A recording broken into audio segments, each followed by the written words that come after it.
But right now, let's welcome our guests. One of them you'll know from the hit series Killing Eve and COVID drama Hell.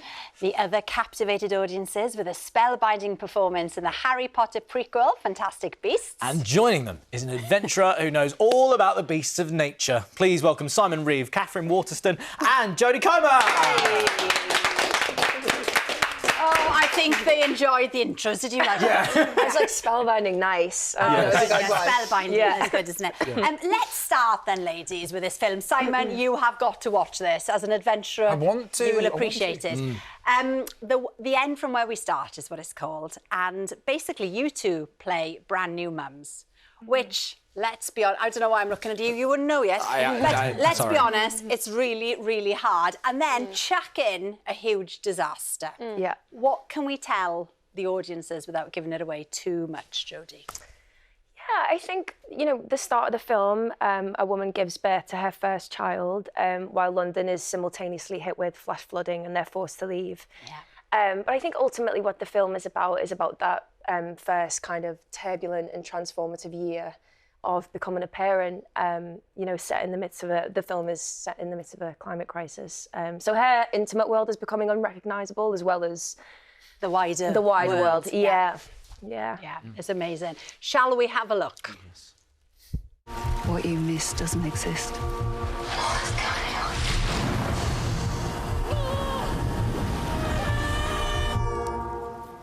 on? I'm just like having a moment, you know.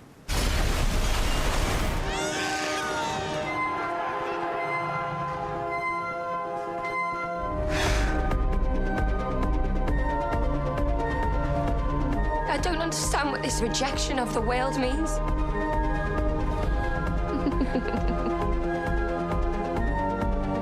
Where are you going to go? Home.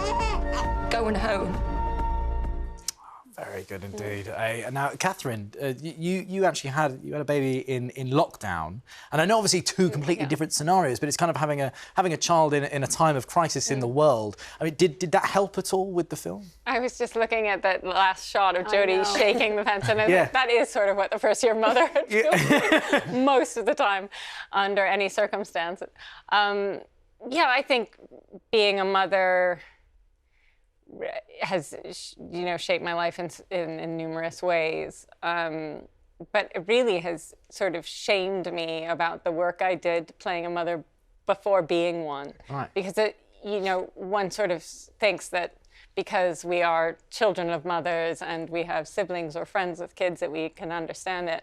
And I'm embarrassed to say that I didn't treat it like something that required research in the past, the way that Jodie did on this film, and really treat it the same way you might treat, I don't know, playing a historical figure or something. That it's actually incredibly beneficial to get into and try to understand what it is, because it's a rich and complex experience that I think from the outside we sometimes take for granted. Sure. I mean, Jodie, you've got a baby with you in no kidding, practically every scene, which would have been very unpredictable as well in terms of filming. But you know, Katherine mentioned there the research that you did. How did you prepare for a role like this? Yeah, I mean, I was very fortunate that the production, you know, they provide you with a lot of resources. So I spoke to a lot of midwives, watched a lot of birth and videos. May had also given me, Mahalia, sorry, our wonderful director, she'd given me a doll to take home.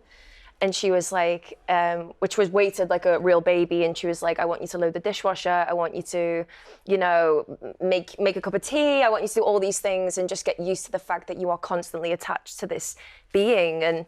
And my friend had a baby right before we started, which was so beautiful to witness. And so like I was able to ask her like the really personal questions. The nitty-gritty. Yeah, I'm like, tell me the truth. I thought you were going to say, if I could just borrow the child just for a couple of weeks to walk around. I was asked, so you obviously did some babysitting, and I was like, no. Absolutely not. Simon, I mean, you go on some incredible trips, man. And I know your little lad as well. We've got a lovely picture of you two together. I mean, are there any, we'll show it in a sec, there it is. I mean, do you ever want to bring him on your adventures, or is it just a bit too much? No, I would love to. Yeah. I think that's one of the great joys as a parent in life, in whatever form, to go to the top of a hill and look at the view together, in whatever way you want to interpret that, but sharing something amazing with a child. So I hope to. A little bit of an insurance issue with taking my lad on some of the journeys I've been on, because they've been in some tricky parts of the world, but to glorious, beautiful, wonderful, of course I would like to. I want to show him everything. I want him to see the beauty of the planet. It would be amazing. And Jodie, the cast on this, stellar. You got Gina McKee, Mark Strong, Benedict Cumberbatch. You had quite a fun time with Benedict in your scene in this. What can you tell us? Yeah, we had well, it was funny because Benedict came in for like one day filming. Yeah. We've been shooting for quite a while, hadn't we? And it was like a Friday, full moon. Like I remember how big the moon was, and we'd had all our dialogue in the day. And there's this beautiful moment within the film where they kind of have this release. They're kind of around a campfire. They haven't eaten. They get their hands on alcohol, and they end up dancing. They haven't got a baby for a minute. They haven't. The babies are asleep. The babies are safe. Yeah. Safe. And they just have this moment of release. And we had like the last 10 minutes of the day to shoot this. Susie Lavelle, our DOP, is amazing. Was handheld on the camera, dancing around this open fire. So yeah, it was very cathartic, wasn't it? Yeah, and I don't think people always realise on the lower budget films how quickly things have to come together all the time, and that can be a challenge, but it's also incredibly liberating when someone says, right, we have 10 minutes, we're losing the light, dance like you've never danced before. There's not going to be a second chance. And I think it can be really freeing for actors, and we had that throughout this film. It was so much fun to work that way. Well, you guys have done a fantastic job. It is so fantastic, honestly. You can watch The End We Start From in cinemas from tomorrow. Now, I'm sure lots of you at home been putting on extra layers after the coldest night of winter so far. Apparently, -14. That's too in the Scottish Highlands. Good luck, guys. Put those thermals on. Yeah, exactly. But you have been sending in your wintry pictures for our screens, like this one from Carl in Cheshire, who captured what I'm told is called a snowbow. It's a rainbow in the snow. You can just see it at the top there. Snowbow. I quite like the idea. Every day. Yeah, a little snowbow. There you go. And Amanda from County Antrim has sent in a lovely sunrise as well, which is over just there. behind these guys. Yeah. There it is. Now, look, they're all these were looking now. They're all professional looking. Now, if you thought the cold weather was pretty intense, it's nothing compared to the extreme conditions Simon faced in his brand new series called Wilderness with Simon Reeve. Before we talk about it, take a look. Every time, Simon, you come in, I'm so jealous of you. Because that just looks like so much fun. Although you've said it's some of your most challenging things that you've done yet. Yeah, I think you'd have been all right on the journeys, though, mate. Well, not by the looks of some of them. No, thanks. It was tough. I mean, and they were very physical journeys. They were expeditions, really. 4 different expeditions to some of the last great wild parts of planet Earth. So the journeys I've done in the past, they've tended to be in smaller areas, and there's been a few cities thrown in there as well. There's sometimes been conflict that we've been going to film, but this was really looking for some of the most spectacular regions on planet Earth. So it absolutely was amazing to do. Yes, there were some tough bits, but nobody should be working on it for a day and not thinking, my goodness, this is one of the great privileges of life. How did you think it was going to be before you went, and how was it in reality? I thought there would be fewer people, I suppose, is one big thing. I think we've grown up on Earth. There are still humans living there. We weren't going to places where humans haven't been or have never touched. There is nowhere like that. We've impacted on everywhere. But these were areas where the impact of humanity was pretty low, where nature was still in charge. But there were still people there, and to a person, they were incredible and inspiring. Well, that's, I mean, in Sunday's episode, in the trek, you go through a jungle in Congo and you find a remote community. Well, I mean, what can you tell us about them and their way of life? How long have we got? They were amazing. Yeah. They were incredible. They live in the Congo jungle. They've always lived there. They're the Baka people. We often look at people, oh no, they've been there forever. They've been there for thousands and thousands of years, living in harmony with nature. And they were very welcoming to us, and they were very pleased to be filmed. They took a camera from us and they went up to gather some honey from a high tree. And there's a brilliant moment where one of the guys has taken one of the cameras and he says, hold on a second, as the guy's putting his hand in to get the honey. Let me get that on camera to show people watching, and they can make of it what they will. They wanted to share their story. Yeah. And there was, I mean, you had so many encounters, but one where you swam with a whale shark. I and did. Simon Reeve, now of all people, but he got a bit close, you see. Got a bit cocky, didn't he, with the whale shark? A bit cocky. A little bit cocky. No, so the whale sharks were whirling and turning around, which is slightly unusual. And they're harmless. They're not great whites. They're harmless, you know. but massive. They're enormous, Yeah. exactly. That's what I was trying to explain the injury that I got to people afterwards. People going, "How did you get injured by a vegetarian shark? For goodness' sake!" They've only got throats that are the width of a 10-pence piece as well, so they can't chomp on a human. They don't eat people, for goodness' sake. I have to make this absolutely clear. But one collided with me because I was in the wrong place, and I did get a little bit of an injury on my leg that I was very keen to show people for a month and a half after I'd had a couple of drinks. You know, I mean, whale shark. It's still a shark injury, isn't it? Yeah, it is still. And there was, I mean, you met someone very special on this trip, or should I say, an ape that was very special. Yes, to you. yes. It was funny as you said that because I was thinking there were so many. Which was Yeah. apes? I met some of our closest relatives actually. So chimpanzees, we often identify them as being some of our closest relatives, but actually closer than them, some scientists think, are bonobos. Bonobos are a primate that lives in a remote part of the Congo rainforest. We do not know enough about them. I do think.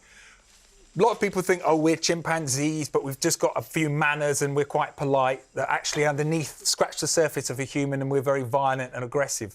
If we take bonobos as our relatives, I think this is a much better idea because bonobos are very peaceful. They're not incredibly violent like chimps can often be. They're very calm creatures. They share their food out amongst each other and their little communities. The females are in charge. Oh. Yes. Yes, I always knew we were more bonobo, you see, than chimpanzee. I knew it. Brilliant. And also, Simon, we have to congratulate you. Doctor of Literature, you are now, for your services to broadcasting. Thank you very much. Well, in fairness, it's an honorary one, I should say. You look great, though. But you look fantastic, and that's all that matters. I was super chuffed with it. I failed at school. I was a dropout, flunked out. I was on the dole, and that was an absolute crowning honour. There you go. It really Congratulations. Amazing. Thank you to the University of London. And well, look, Wilderness with Simon Reeve starts this Sunday at 9 p.m. on BBC Two and iPlayer. And if you want to hear more of Simon's brilliant stories from his travels, tickets for his tour are available now. Yeah, OK. Katherine, Jodie, you'll be very familiar with the subject. And I mean, well done, Jeanette, for giving it a go. But I do feel Simon Reeve could, just jump straight into stunts without any form of training. I mean, you've been in the Congo, you've done it all, Simon. You've basically done a stuntman for James Bond. You just don't know it yet. I don't think so. I think that's a slightly different kettle of the fish, isn't it, really? Potentially. Very modest, I feel. Katherine, you starred in Ridley Scott's Alien Covenant with Michael Fassbender. Did you do a lot of your own stunts in that one as well? I did as many as Ridley would let me. There are some insurance issues with doing all of it. But it's a really hard thing to hand over to another person because you're still acting the scene and you want to be able to, have control of the story. And I was really reluctant to give it up. But, yes, I thought go ahead. I thought you finished. Sorry, I was going to say, but can we say how tough Katherine is? You know, she's sitting here with you did say I could say, a broken rib. A broken rib. That's really painful.